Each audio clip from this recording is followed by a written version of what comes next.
KL Tower ang kala at sungte lat lo them la lon them ti te kan thilo kan ris don ni hei kan ris anga ticket lana po kan thechong lem lawa he to son don so zai na ta lat lo them ti ni mai son ka hết thêm lâu rồi chứ ka ti thầy chân ti han với kapoi lâu khi ta khi về là building sang về tu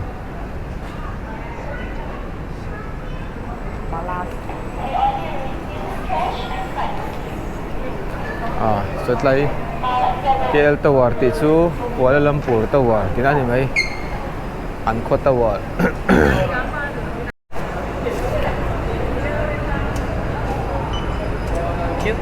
okay lại hi akan tu chuin don ha lu chho veang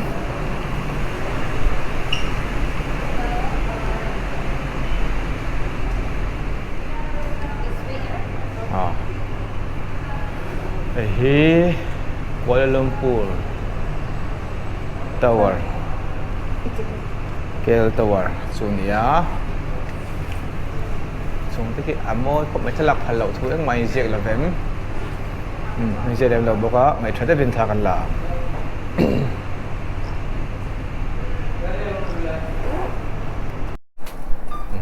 tụi nó cầm cân nó tụi đi TH05 này à chú Sky Deck and Skybox thì này Sky Deck and Skybox thì này sáng lại bè tro tại hiện rồi Sky Deck and Skybox thì này ha TH05 sáng vây to này chui kan nama pon veranda vera langsung hesan rinai sang truang hi KL Tower Kuala Lumpur Tower thì nào này view chút cha ni Petronas po lang ruwa lang troso so moi tuk building sang ber khali satra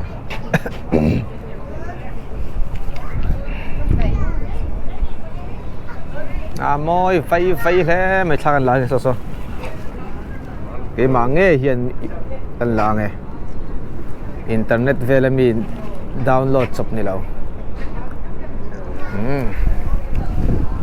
moi tụi moi cái nút pan là về nó sao mấy tao nó thà lang sẽ là han mình lang khan quân sự 1 2 3 1 2 Imeng chal abone sang le ni kan hum na he alang sang lo mai mai so Skybox chu Petronas spot rain lo lang leta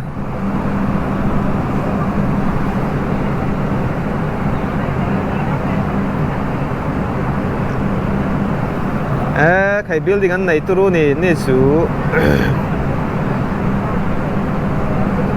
so ta sa twin tower Petronas oma KL Tower re kan thira lak phei chuan nei tei building lian pui tei lom le a mo apia kan lak chuan so ta son so cover building sang ber patina khau mani chuan tuna kan eng lo na hi kangkal na hi KL Tower ania KL Tower chu fit sang khat zani somruk le pathum velani fit sang khat zani somruk le pathum velania metar zali somni le pathum asang ani sang to khanam na hian nei ambor kan dak theilawa kan hlau lo mai ni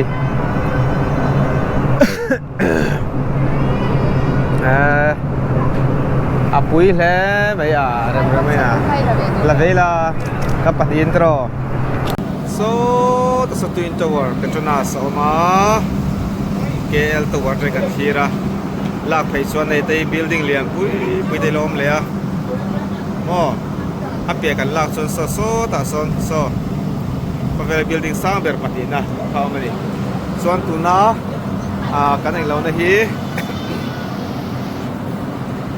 cái này hi KL Tower nia KL Tower chu fit sang khat sati samruk le pathum velani fit sang khat sati samruk le pathum velani ya betar sali somni le pathum asang ani sang tu khanam na hian nei angkor kan dak thei lawa kan lau lo mai mai ni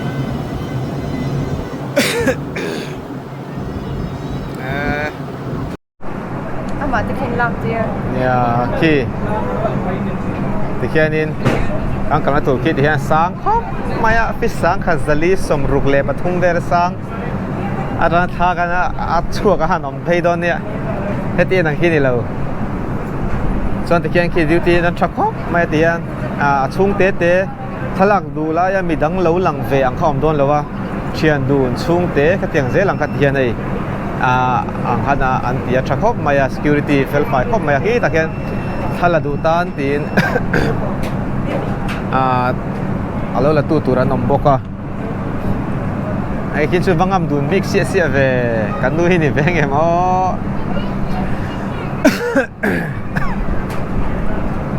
ding le thu ten an tia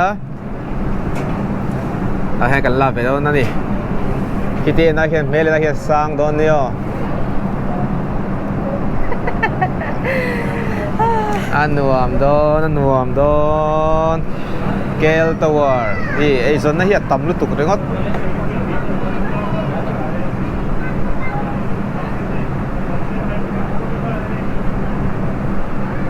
nghe cái anh về don nè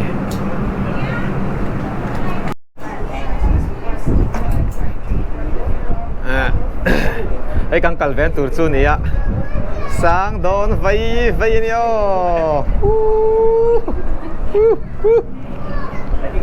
sang đón tục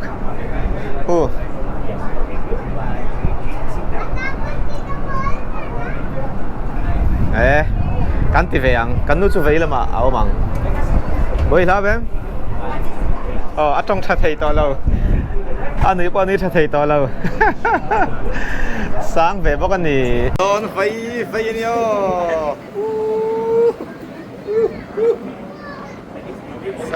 sang đón tục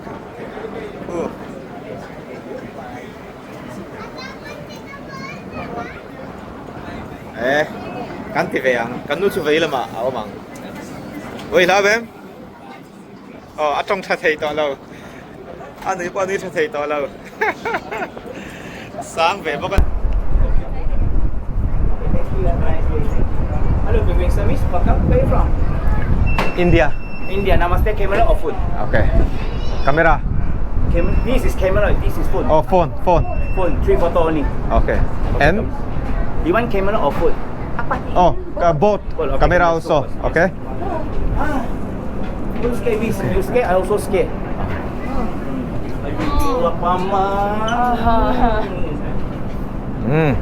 No, you are not Nepal.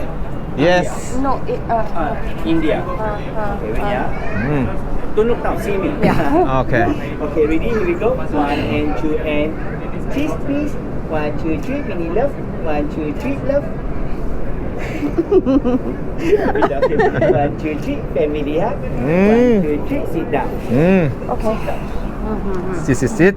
Don't be loud. Oh, apa mami oh. Ay, yan na. Lula, so. Oh. So. Lahom lo. First time is? Ah. Okay, we go. Look here. 1 and 2 and 3. Hands up. 1, 2, 3. Love. 1, 2, 3. Peace. 1, 2, 3. Mini love. 1, 2, 3. Thank you. Yeah. Oh, phone. Okay, your camera here. Yes. Alright, here we go. 1 and 2 and 3. 1, 2, 3. 1, 2, 3. 1, 2, 3. 1, 2, 3. 1, 2, 3. Okay, last one. Look up here. 1, 2, 3. Okay, thank you. Okay. Okay. Thank you. And all your photo inside. Hello, Khu asang chứ asan chứ quý em. Khu này mấy. Sang tục. Thank you. Okay, sir. Ah. 3. กันติ้งกับเวชาไหมกันดูลาวลูกอัดเท้ารังลูกกันติ้งตาย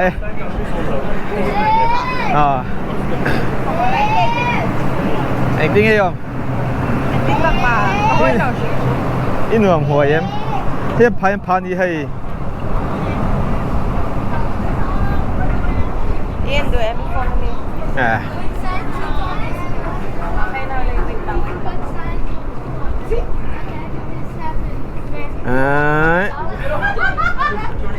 mỗi tù cái lần nào đều tù hay chân su rồi ấy rồi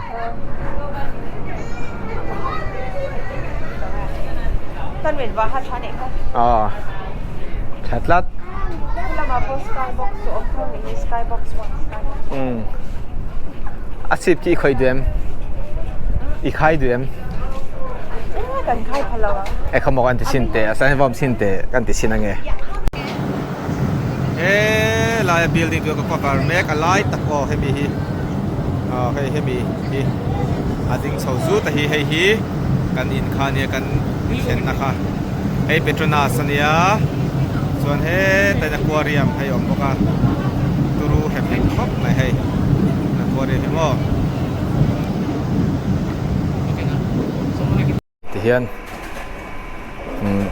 tihian thalak kha tihian ni hei an lo da trava tha an lo la kha ta tang hianin kan print a copy ni athan thea chuan an print ba ka khanin soft copy min page download thei turin download tur min peta chuan ta tang ta hianin amani cheng za songa ni mo ma se tau ve tak chu ni cheng za songa chu mo tau takani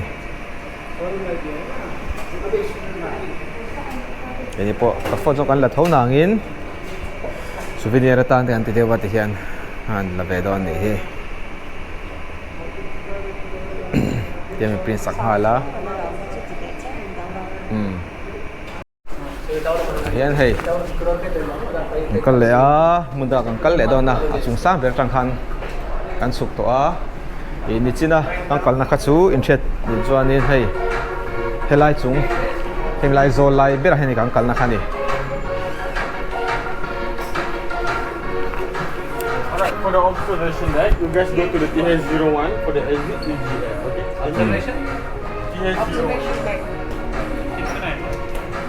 TH01 na tangin UGF an su thalan turen don do na Observation deck rõ